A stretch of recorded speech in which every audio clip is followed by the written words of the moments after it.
Hello, everyone. Welcome to today's episode of an VNture Podcast featuring your hosts, me, Taros113, and MR.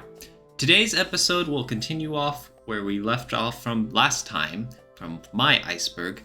Now we'll be focusing on MR's iceberg of recommendations. These are the visual novel titles he really likes and would all recommend, but with the most agreeable titles at the top and the more specific and fine-tuned recommendations at the bottom. And so, without further ado, here is MR to take it away. Yes. So, what a way to start it.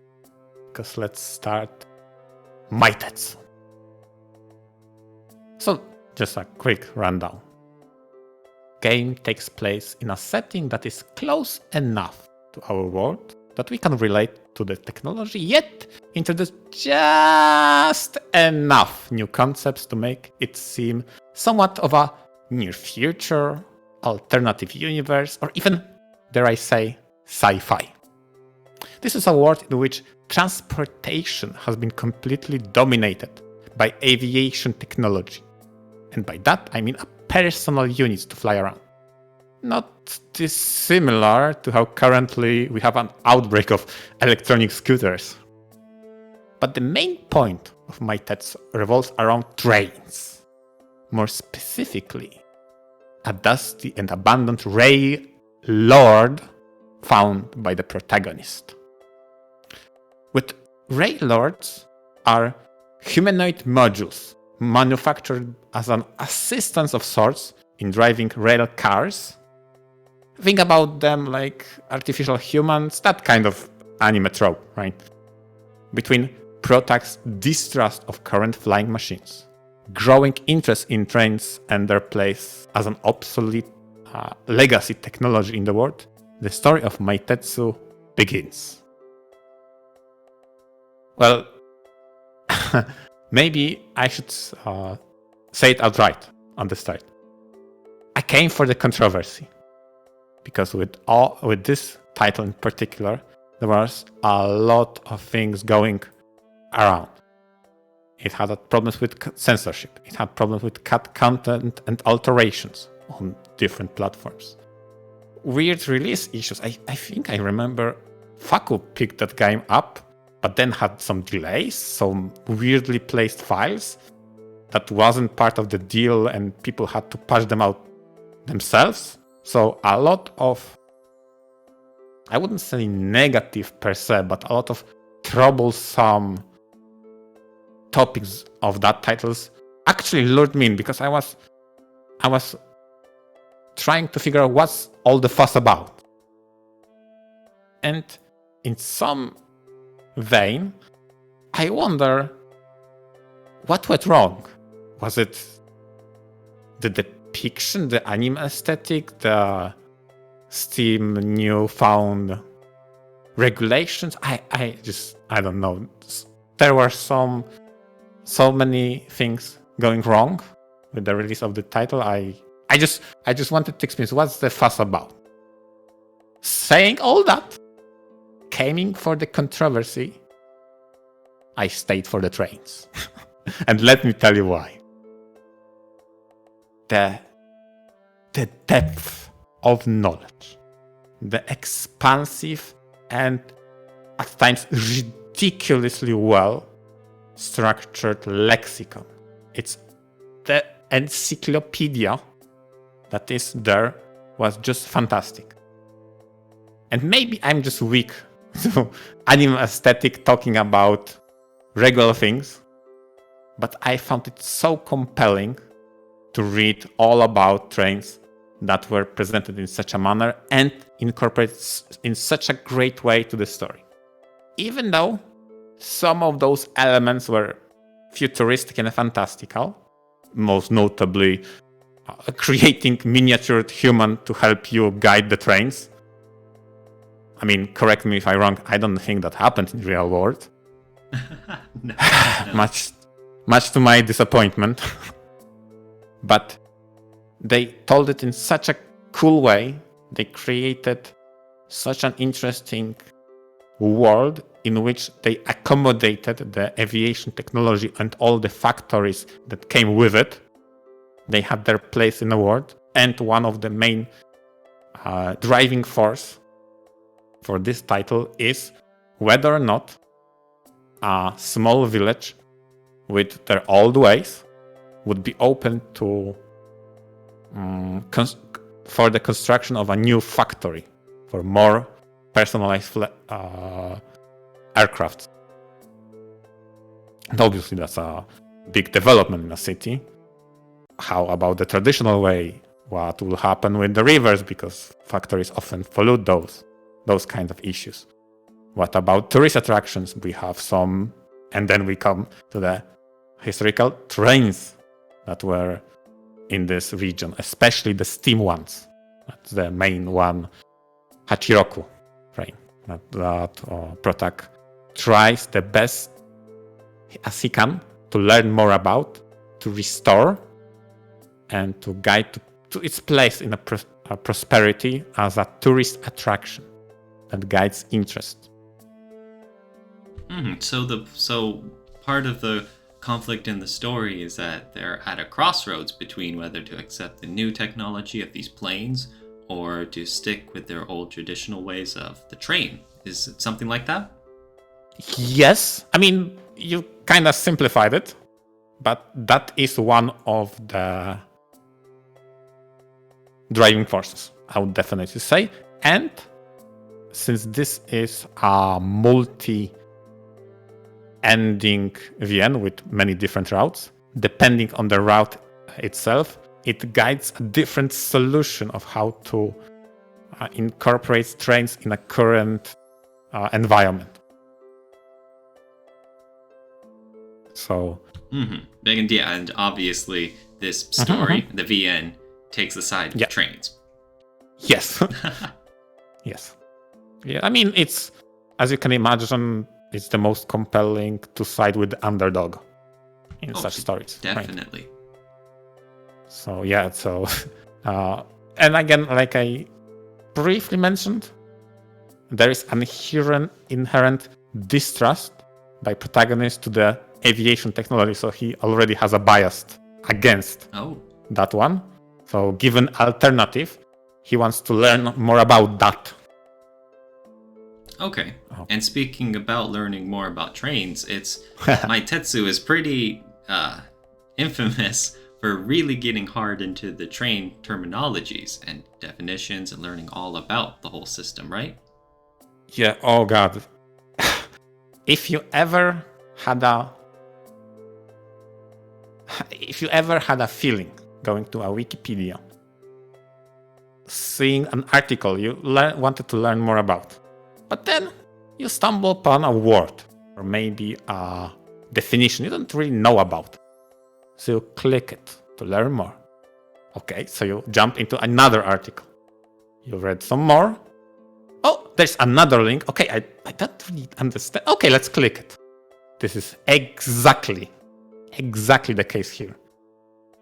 So what they did, and I think that was genius, during the story section when you have dialogue, some of the words that pertain to the technology, to trains, etc., are clickable, and they open in a pop-up window a small description of that topic. And that description of a topic has even more links to another topic. If that's not enough for you, all of those pop-up windows are fully voiced. So you can get by reading the story itself, you may get lost in a lexicon of terminologies and technologies if you really are invested.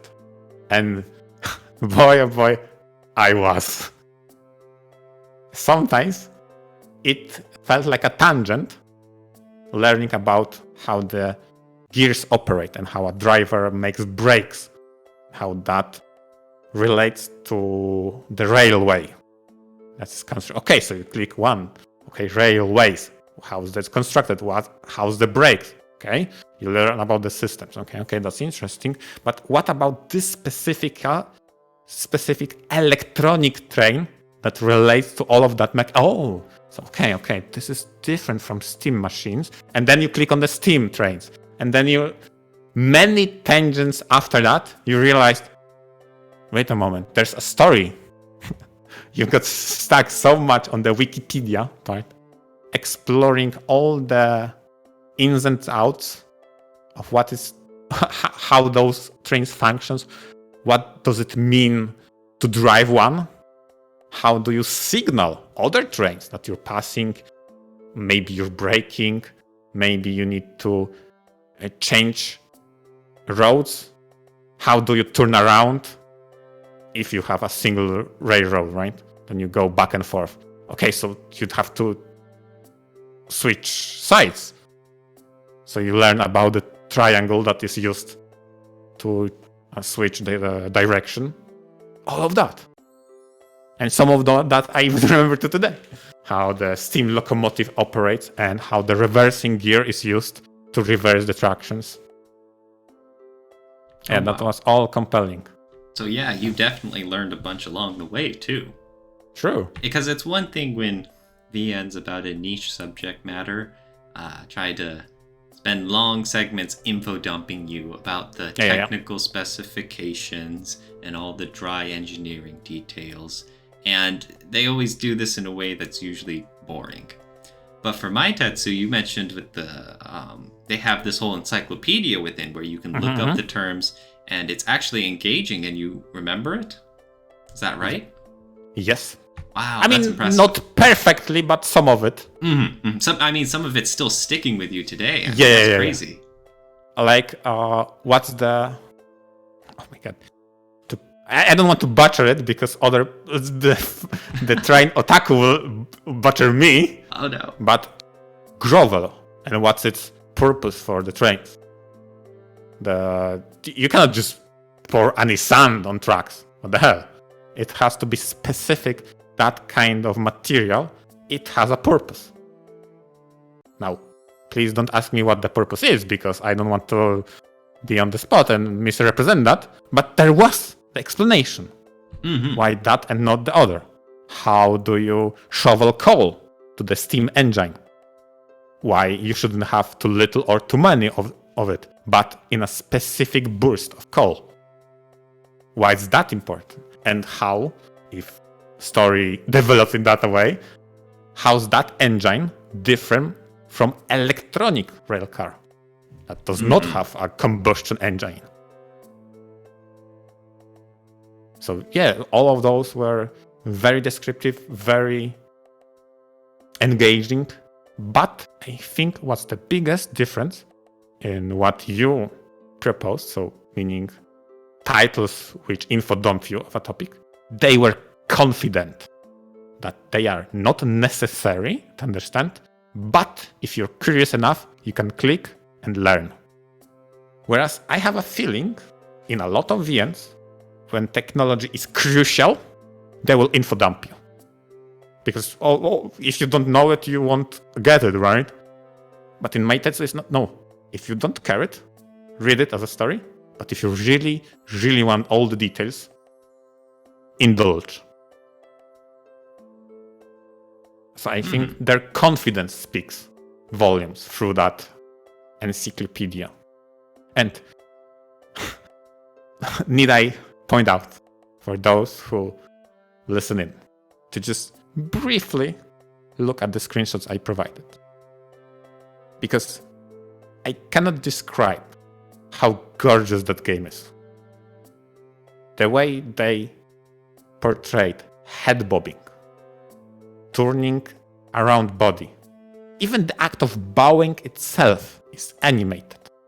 Whenever a protag greets another character and he bows, your entire field of view dips a little bit.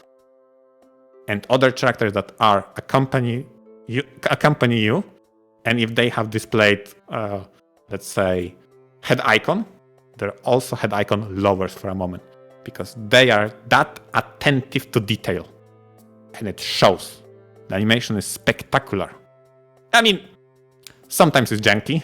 They try to animate someone gesturing no by moving head left and right, and that felt very weird, even though it perfectly replicated how someone would disagree with you just using their head. So not everything was perfect, but more often than not, the movement of the body and the body language that they animated worked really well with this title. Ooh, so pretty smooth production values too. Yeah, Lots exactly. Of detail. So, yeah, the confidence they had in their animation, in their, I would dare say, lore and world building, because they had to think up what's the point of rail lords, meaning those small created humans that guides and assist in helping trains in the real world. And they came up with a nice excuse that basically they are kind of acting like a small smartphone or a computer that helps you calculate things, alerts, etc. Especially since, due to their wireless connection to other railroads, they have a connection and they can avoid collision, for example, due to that. Oh, those tiny little computer terminals. Yeah, exactly. They found their purpose. So yeah, that was really well done. And I think this concludes my short, or not, relatively short at least, description of Maitetsu. I wanted to...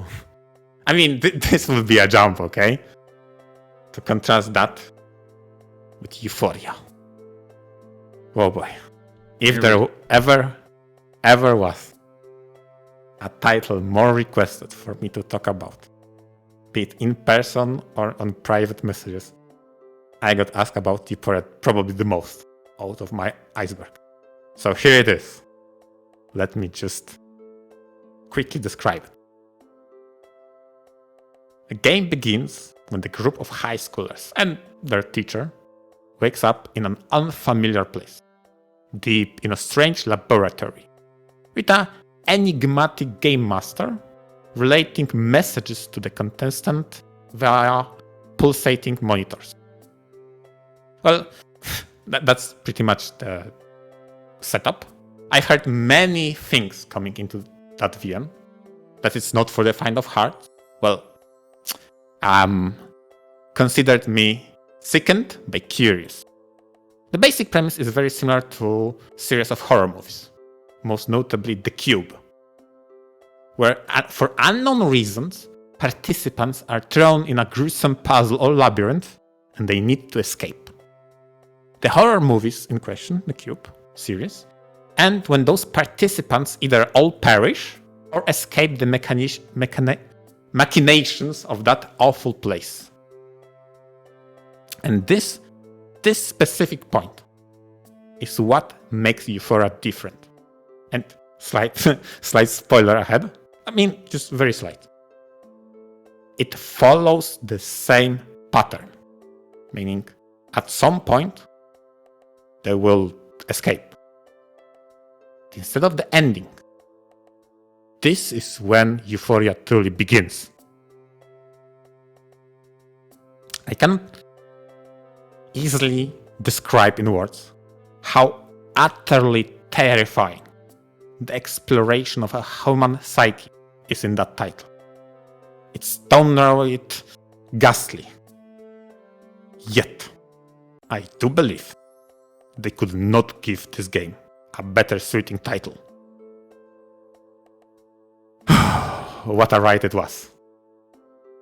Reading it, there are so many moments that I vividly remember. Even, I guess it's around 5 years ago I read it, something like around that lines. And I still remember some of those moments. They're so good. Now, are sick? Oh, yeah, I mean, just while you're on that topic, Euphoria is well known for having 18 plus content and a lot of shocking content too. True. And so to a lot of people who only see it at surface level, think it's that kind of story where it's just there for the shock value. But like you're mentioning, it really, from what little I've heard of it from dedicated fans who've read it and really enjoyed it, is that there is a huge story behind it with a lot of emotional moments, right? Yep. I mean, the way they elicit emotions out of reader can feel downright unfair at times, okay? Sometimes, like you mentioned, that you can make an argument it's a cheap shock scare. Well, perhaps. But in my opinion, it was all well crafted in order for you to be invested in the lives of those characters. Especially how they deal with having lived and survived such hell. How the struggle and experience in living nightmare, I mean, how that translates to the aftermath. How will you follow through with your life after that? It's still, it haunts you, it follows you through. And the way they presented those issues is just, I cannot describe it. Because I really don't want to spoil anything. And I know this is very hardcore title. It's not for everybody. It's definitely not for a faint of heart. But for those who want to try it and have stomach for it, it's a ride. Okay? I don't really listen to music. I mean, not from musicians or bands. This is not really how I roll. I tend to associate music with powerful moments. And Euphoria has those in spades. And to this day, one in particular, whenever I hear it, my mind goes to that game. Especially given how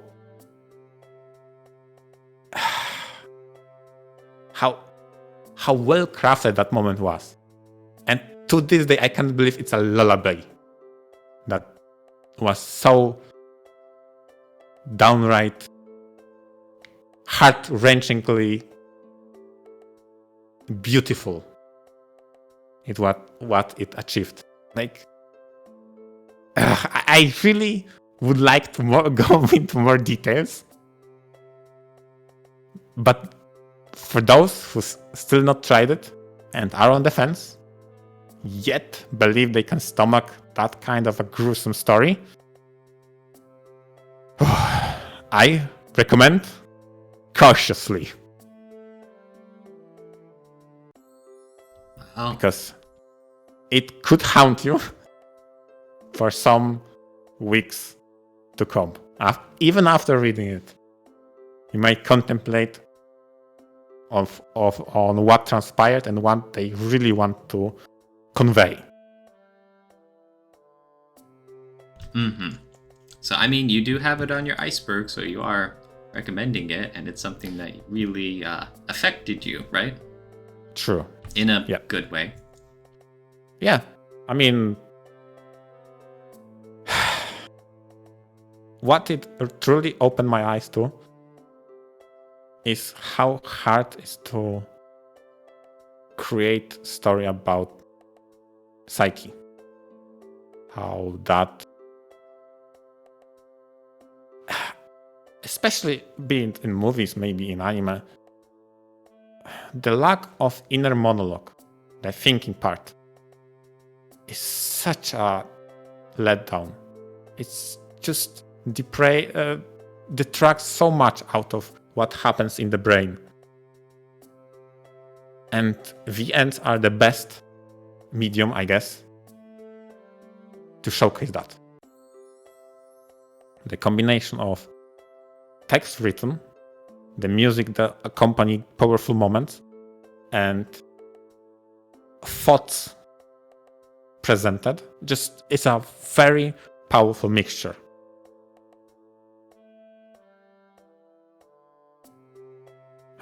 I mean, what else can I say? Yep. Some of these works, you kind of have to experience it to really feel it yourself, you know? Yeah, and I honestly approached it in kind of similar vein, how I did with Maitetsu, in a sickened by curious way. Although for this title, I understand that it has garnered its infamy for a reason. But I did not think the story would haunt me for such a long time. And even now, I still think it might be soon enough that I'll try to reread it, which I very rarely do. Ooh, wow. I just want to try again and see if those moments still hold up. Mm-hmm. Well, be sure to tell us when you do, if you ever get around to rereading it, because I'm sure you'll have more observations to make. Exactly. I'll definitely try to see if my stance changed at all or not. Okay. But that's it with Euphoria. And I guess all of those titles are crazy, okay? Because the next one I had, let's go, it's Monmusu Quest. Oftentimes called Monster Girl Quest, whatever you prefer. I kind of grow used to the Monmusu name. Oh boy, where do I begin even? This is a story about a naive protagonist with a pure soul, living in an unfathomably antagonistic world. The setting itself is actually based around Ken Cross's Monster Girl Encyclopedia, for those who don't know. It's a very, how can I perverted book, spanning all weird fetishizations of Monster Girl trope. This is why I was like, what could come out of that? Like, yeah. I get it. There was a moment, especially in the anime sphere, the Monster Girl trope exploded. I think it was manga or then later anime adaptation of Monmusu that was airing. That boosted the popularity of this game. But again, all of that spans from the encyclopedia, and they really tried to adhere as much as possible to that lore. I was utterly shocked how deep their dedication to the lore went, as well as how cleverly crafted the story is. It's a journey of maturity, especially in terms of ideology. The basic synopsis is this. Monster girls hunt humans and use them as their slaves.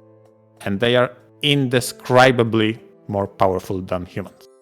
To combat that, humanity develops holy knights, an order of protectors.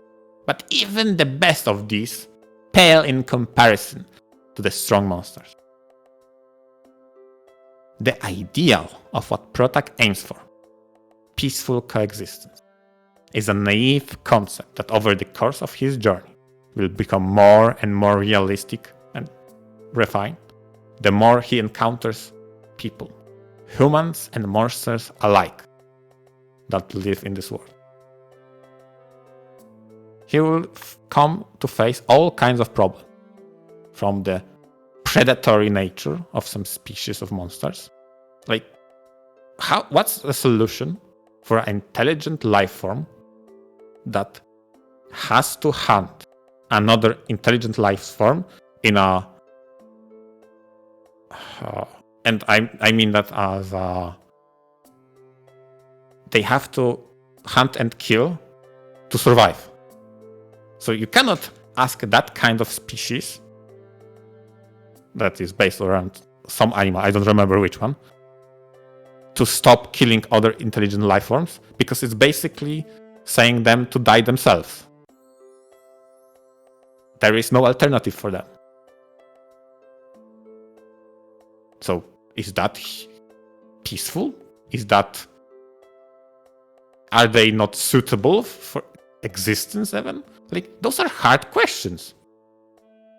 Created by this world, obviously. There are other sides of the spectrum. What of cities that developed coexistence, in which both monsters and humans somehow live together? Well, what happened is that in those cities, terrorism became a thing, very much so. That deeply rooted the power disbalance between those races of humans and monsters are that the humans banded together to create terrorist organizations.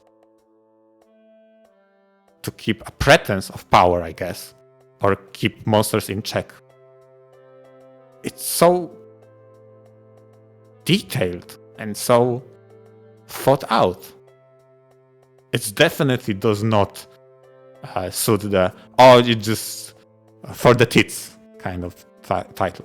It's so much more than that. That's really interesting, actually, because usually when I hear people mention Monster Girl Quest, it's portrayed as a fun, lighthearted, happy-go-lucky romp through a whole bunch of interesting scenarios, right? And yet, you seem really drawn by the whole world-building aspect and how all of these grand themes interplay with each other, how these people coexist, how, I guess you could say, humanity's been coping with these situations. Yeah. And so, I guess, the world building just means a lot to you in a visual novel, right? Yeah, exactly. It's weird to pinpoint why exactly. Is that because I grew up in the land of the Witchers, and that was my fantasy of choice when I was young, meaning I got exposed to the dark fantasy pretty early on in my own culture. And one of the, I would say, standoutish aspects of the Witcher books is that the world is very brutal. It's just, oh man, there is no sugarcoating there. Yet, despite all of that, people in the inner circle of that protag struggle and live their best lives there, despite all of that. And the same can be said here. There is a protag that set out to right the wrongs, to clear a path for a brighter, a better future, in a quest for coexistence, in a pacifistic way. He is, I wouldn't say bound to fail, but is bound to reevaluate what's really necessary. And on that journey, he discovers that in order to fulfill what he wants to do and how to change the world, he cannot be so naive. Some decisions have to be made, some concessions have to be done. But as long as you struggle and as long as you want the best, there's a happy ending waiting for you. And that's a powerful message. One of my favorite moments, and again, slight spoiler, beware, is actually, how can I describe this arc? I would describe it as Spoils of War. It actually doesn't feature humans in it, which is weird that this is the central conflict of monster versus humans. But no, this act has only Protag as the sole human in it. And it actually portrays two species of monsters fighting amongst themselves. And Protag arrives at the scene and sees the devastation, and one of the tribe is winning. He is so influenced by the cries of the defeated that he stands his ground and protects them. Says, no more. More blood. Protects an enemy tribe, is that right? again, you have two tribes. So the one that is losing, that's what I said, it's spoils of war. So the ones that were winning were ransacking everything, burning cities, killing everybody. And he saw the plight of the defeated and held his ground to defend them, despite him being a human and them being monsters. So they took a liking to him. He helped them rebuild and create a counteroffensive because the enemy didn't relent. Okay. So he successfully formulated a plan, went ahead to attack the main base of the enemy, to overrule the tyrant, the evil mastermind of the entire operation. But what happened? That flipped. Now, the ones that he helped were ransacking everybody they defeated. And now the cries of the helpless were on the other side. And then he also stormed ground and said no more. Switched sides, did the same, attacked the perpetrator. And when it's all said and done, when it's all done, he left that place with nothing but devastation. And I abridged this quite a lot. But the moment I read it, I did not believe it. Like, was that really an highly... how do I say it? High in 18 plus content game, on very high on the eroge parts, that conveyed such a powerful message. I was speechless. And this kind of interactions, those kind of situations, shape the protagonist's worldview in his journey of a better tomorrow. Dang. Oh, that's nice. And this is a game of a pretty much single ending. And I'm a sucker for happy endings, so I was like, oh, that's cool. Well, Monster Girl Quest is trilogy, right? There's 3 games. Yes, exactly. Okay. So, and they're all direct sequels, right? Yes, exactly. Perfect. Then yeah, that does sound really interesting. There's this game. I always appreciate the games that seem to be one mood to it, and then you play it, and it has a very different message in mind. I'm always a fan of those. And so especially the ones you're talking about where they get a lot more grander or more serious than they first let on. So that's a pretty cool recommendation for Monster Girl Quest. Yep. Although this is not the easy one to make. Because not only does it based around very 18 plus subjects, it constantly uses the encyclopedia, and it's very much an eroge through and through. I would say it's on borderline. I think it's Nukiga. Definitely. Oh yeah. Yeah. For anyone unaware, yes, this has a lot of 18 plus content.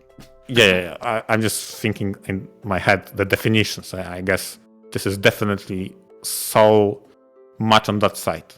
It definitely passes that mark, even though that there's crazy amount of lore, and the topics they breaching are insane. Even such, oh man, this is something I always bring up, is they even get genetics right when there's talk about DNA and surgeries and evolution. Like, what? You had all the excuses not to care and just make up stuff, but no. They went ahead and are very scientific about it. Huh. I was surprised. Oh. That's interesting. Attention to detail. Very much so, very much so. And with all of that, I think this is it from my icebergs, number 2.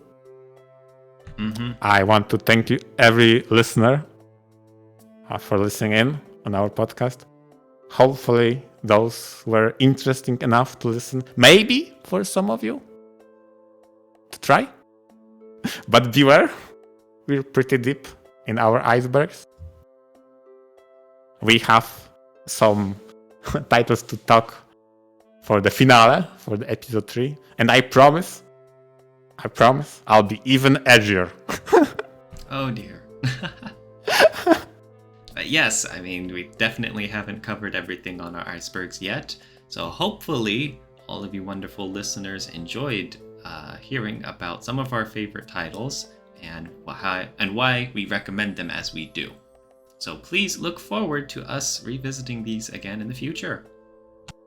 Yep. And for now, thanks and goodbye. See you next week, everyone.